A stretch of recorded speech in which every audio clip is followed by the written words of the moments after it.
Okay. So I'll talk about the welding for a little bit here. Now what I do is obviously with the torch, welding rods. I do that because I want to be more versatile, more mobile, so we can kind of take it anywhere. Gives you guys the ability to know that you can do it at home. You don't have to have all these expensive tools like I have here. Now I do have all those expensive tools and I could very well use them, but honestly I like where I'm going with the path that I'm on right now with the torch welding. So but I do want to show you guys what I have here.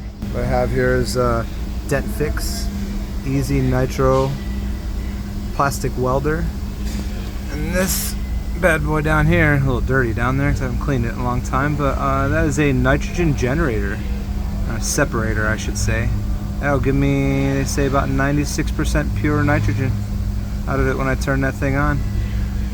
So I mean, that's kind of cool. But what I don't like about this thing is it takes a long time to do welding with it, as opposed to very rapid welding with the torch. So again, I like where I'm going with the torch. Obviously it's not perfect. I'm sure a lot of people have their thoughts and opinions about it, right? But I like to be as efficient as possible. That's how we make the most amount of money being auto technicians. So torch welding seems to be working much better. It heats it up to a higher point quicker, so the fusion happens faster and it happens stronger, because we're literally liquefying the resin more than just the welder will do it. So that resin really fills in any cracks, gaps, or anything in there as you're melting it down into it. So from my experience and playing around with it, I've noticed that you get better fusion with the torch welding. So yeah, it's a work in progress, but I mean, stick tuned. You guys are on this journey with me. I'm learning it. I ain't stopping. I like where I'm going with it. So this stuff can be done at home. I mean, you can literally Home Depot, and you can pick up a can of this guy right here. Right, this thing, I want to say it was like maybe 75 bucks. Right, and then you go online to, you go to Polyvance. Polyvance has all your welding supplies. You can get any kind of welding rods you want. We've got like these thin, narrow welding rods here. I've got a little bit thicker ones that I like to use. Those are about all that I'll actually use for welding.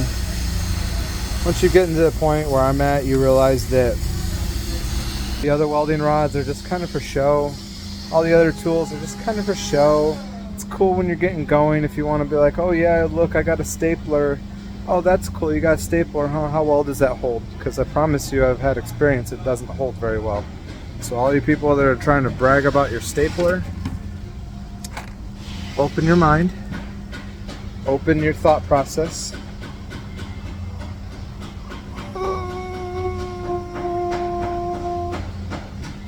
Yeah, metal mesh.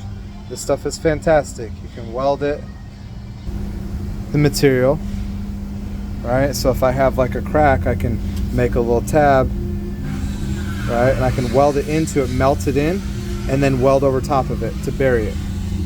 And that gives me a supported surface that melts into all those tiny little areas, whereas a staple just kind of gives you one little, and that's it, and it's a big piece of metal.